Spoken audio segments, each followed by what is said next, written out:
Xin chào tất cả mọi người, chào mừng mọi người đã đến với kênh của mình Viva Rosé. Thì hôm nay mình sẽ hướng dẫn các bạn móc một miếng lót ly hoa tulip như thế này. Ok, bây giờ chúng ta sẽ bắt đầu luôn nha. Thì chất liệu đây mình sử dụng đó là len Biocotton nặng 50g một cuộn, và ở đây thì các bạn còn phải có 3 cuộn với 3 màu khác nhau. Và kim móc này mình dùng có độ dày đó là 3.5mm. Bước đầu đó là các bạn sử dụng len màu trắng để móc phần giữa cho miếng lót ly. Và để móc được phần giữa, trước hết đó là các bạn cần phải tạo một vòng tròn mã thuật.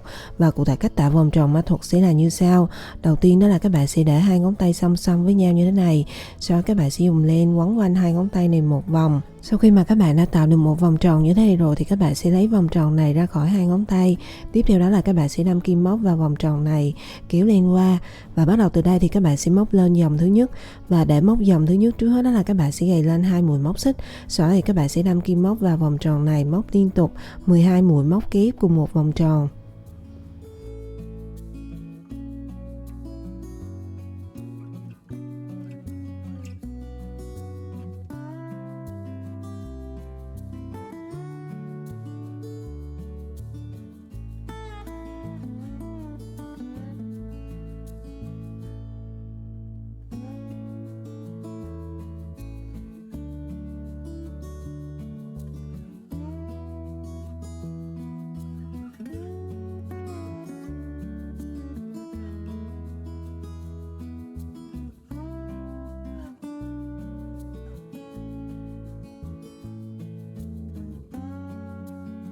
Sau khi mà các bạn đã móc lên đủ 12 mũi móc kép rồi thì để cho cái hình tròn này trở nên khép kín thì các bạn sẽ cầm cái sợi len ở ngoài cùng này, sau đó thì kéo lại cho thật chặt.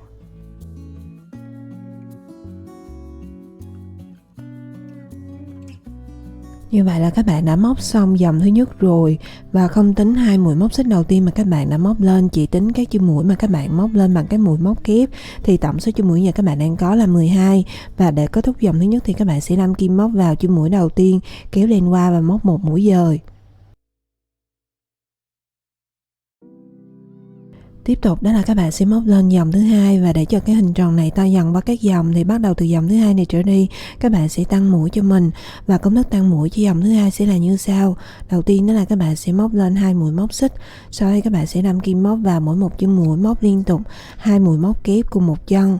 Và khi mà các bạn móc lên 2 mũi móc kép cùng một chân được tính là một cụm, và khoảng cách giữa mỗi cụm với nhau đó là một mũi móc xích.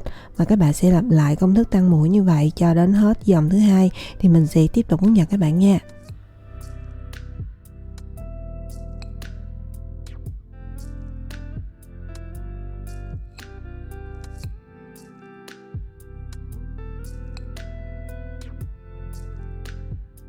Sau khi mà các bạn đã móc đến hết chân mũi cuối cùng rồi, bước tiếp theo đó là các bạn sẽ móc lên một mũi móc xích. Như vậy là các bạn đã móc xong dòng thứ hai rồi. Và để kết thúc dòng thứ hai thì các bạn sẽ đâm kim móc vào chân mũi đầu tiên, kéo len qua và móc một mũi dời. Tiếp tục đó là các bạn sẽ móc lên dòng thứ ba, và công thức tăng mũi cho dòng thứ ba sẽ là như sau. Đầu tiên đó là các bạn sẽ móc lên 2 mũi móc xích, và ở dòng thứ ba này mỗi một cụm là gồm có 2 chân mũi. Thì với chân mũi đầu tiên các bạn sẽ móc một mũi móc kép trên một chân mũi, và với chân mũi thứ hai thì các bạn sẽ móc liên tục 2 mũi móc kép cùng một chân, và khoảng cách giữa mỗi cụm với nhau đó là một mũi móc xích. Và các bạn sẽ lặp lại công thức tăng mũi như vậy cho đến hết dòng thứ ba thì mình sẽ tiếp tục hướng dẫn các bạn nha.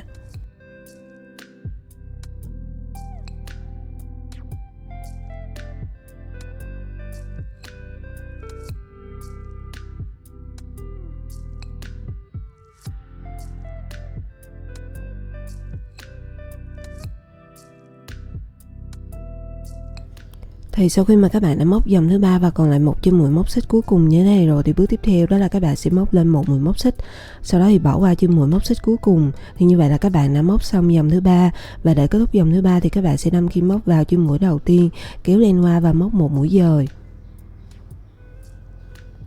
Tiếp tục đó là các bạn sẽ móc lên dòng thứ tư, và công thức tăng mũi cho dòng thứ tư đó là đầu tiên các bạn sẽ móc lên 2 mũi móc xích. Và ở đây mỗi một cụm của dòng thứ tư là gồm có 3 chân mũi. Thì với chân mũi thứ nhất và chân mũi thứ hai thì các bạn sẽ móc mỗi mũi móc kép trên mỗi chân mũi, và với chân mũi thứ ba thì các bạn sẽ móc liên tục 2 mũi móc kép cùng một chân, và khoảng cách giữa mỗi cụm với nhau đó là một mũi móc xích. Và các bạn sẽ lặp lại công thức tăng mũi như vậy cho đến hết dòng thứ tư thì mình sẽ tiếp tục hướng dẫn các bạn nha.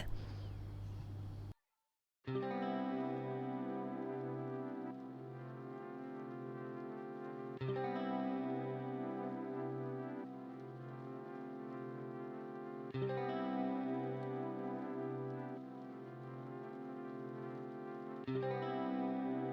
khi mà các bạn đã móc dòng thứ tư và còn lại một chân mũi móc xích cuối cùng như thế này rồi, thì bước tiếp theo đó là các bạn sẽ móc lên một mũi móc xích, sau đó thì bỏ qua chân mũi móc xích cuối cùng này, đâm kim móc vào chân mũi đầu tiên, kéo lên qua và móc một mũi dời. Như vậy là các bạn đã móc xong dòng thứ tư rồi. Và sau khi mà các bạn đã móc xong dòng thứ tư thì các bạn đã móc xong phần giữa của miếng lót ly. Và nếu mà các bạn muốn tăng size thì công thức tăng mũi cho các dòng tiếp theo sẽ là như sau. Thì vị trí tăng mũi cho từng cụm qua mỗi dòng sẽ tăng thêm cho một. Ví dụ như ở dòng thứ ba này là chân mũi thứ hai thì dòng thứ tư là chân mũi thứ ba, và dòng thứ năm sẽ là chân mũi thứ tư, dòng thứ sáu sẽ là chân mũi thứ năm, và dòng thứ bảy sẽ là chân mũi thứ sáu. Các bạn sẽ tiếp tục tăng như vậy cho đến khi nào mà các bạn đạt được một kích thước mà các bạn mong muốn thì các bạn sẽ dừng lại. Và ở đây hình tròn đã đạt được kích thước mà mình cần. Vì vậy bước tiếp theo đó là các bạn sẽ kết mũi lại bằng cách là móc lên một mũi móc xích, kéo lên ra một đoạn và dùng kéo cắt đi phần đoạn len thường này cho mình.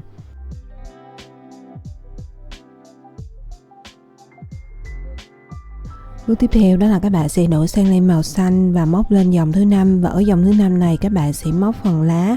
Và để móc được phần lá, trước hết đó là các bạn sẽ đâm kim móc vào phần lỗ cuối cùng này, sau đó dùng len màu xanh và lấy mũi đầu tiên. Tiếp theo đó là các bạn sẽ kéo mũi đầu tiên mà các bạn vừa mới gầy qua phần lỗ cuối cùng này cho mình.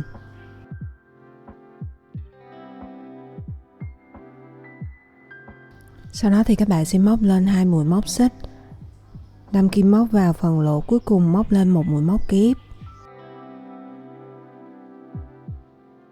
Tiếp tục các bạn lại móc lên một mũi móc xích, sau đó thì đâm kim móc vào phần lỗ, kéo lên qua lần thứ nhất.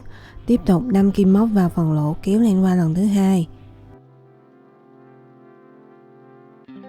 Sau khi đã có 3 đầu len trên cùng kim móc như thế này rồi thì các bạn sẽ dùng kim móc kéo lên qua 3 đầu len này cho mình. Như vậy là các bạn đã có được một cụm lá như thế này rồi. Bước tiếp theo đó là các bạn sẽ gầy lên 2 mũi móc xích, sau đó thì bỏ qua 3 chân mũi 1, 2 và 3, đâm kim móc vào chân mũi kế tiếp, kéo lên liên tục qua 2 lần.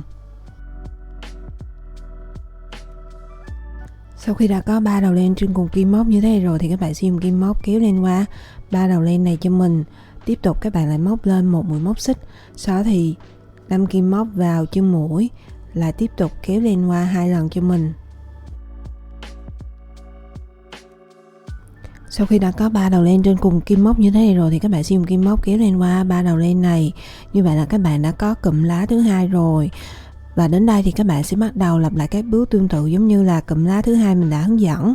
Đó là đầu tiên các bạn sẽ gầy lên 2 mũi móc xích, sau đó thì bỏ qua 3 chân mũi 1, 2 và 3, đâm kim móc vào chân mũi kế tiếp, móc lên một cụm lá kế tiếp.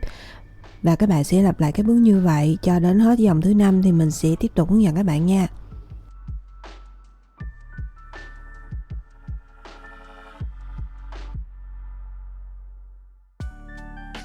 Sau khi mà các bạn đã móc dòng thứ 5 và còn lại 3 chân mũi cuối cùng như thế này rồi thì bước tiếp theo đó là các bạn sẽ đâm kim móc vào chân mũi đầu tiên, kéo lên qua và móc một mũi dời.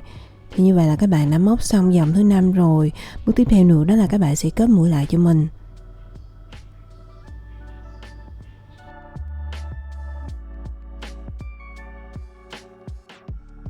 Bước tiếp theo đó là các bạn sẽ đổi sang len màu hồng để móc lên dòng thứ 6. Và ở dòng thứ 6 này thì các bạn sẽ móc phần hoa, và cụ thể cách móc sẽ là như sau. Đầu tiên là các bạn sẽ đâm kim móc vào phần lỗ cuối cùng, sau đó thì dùng len và lấy mũi đầu tiên. Tiếp theo đó là các bạn sẽ kéo mũi đầu tiên mà các bạn vừa mới gầy qua phần lỗ cuối cùng này cho mình.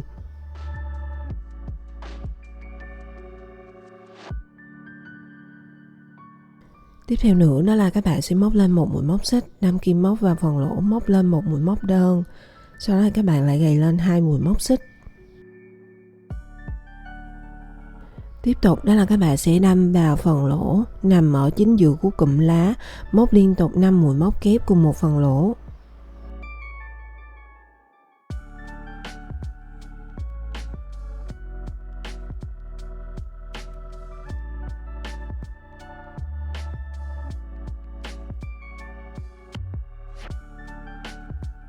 Tiếp theo nữa đó là các bạn sẽ lấy kim móc ra khỏi chum mũi cuối cùng này, đâm kim móc vào chum mũi đầu tiên trong tổng số 5 mũi móc kép. Sau đó thì kéo chum mũi cuối cùng này qua chum mũi đầu tiên.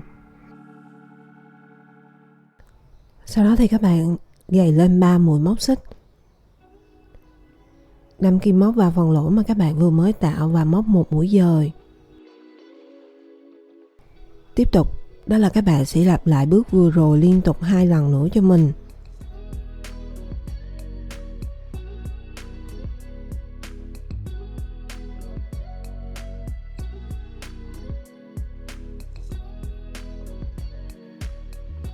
Tiếp theo đó là các bạn sẽ gầy lên 2 mũi móc xích, 1 và 2, đâm kim móc vào phần lỗ kế tiếp và móc lên một mũi móc đơn.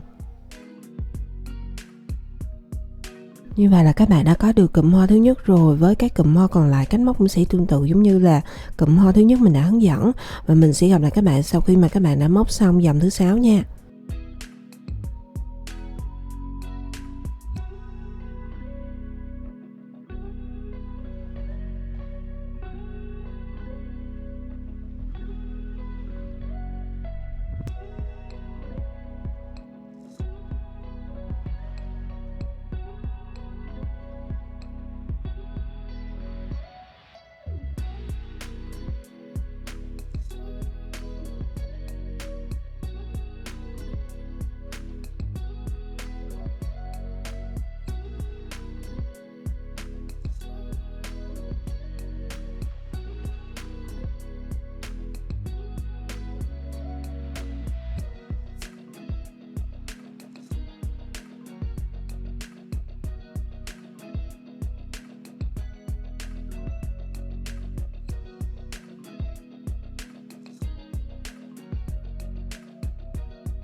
Ok, như vậy là các bạn đã hoàn thành xong một miếng lót ly hoa tulip như thế này rồi. Mình chúc các bạn sẽ thành công và sản phẩm của các bạn làm ra nha. Chào tạm biệt và hẹn gặp lại các bạn ở video sau. Bye bye, see you.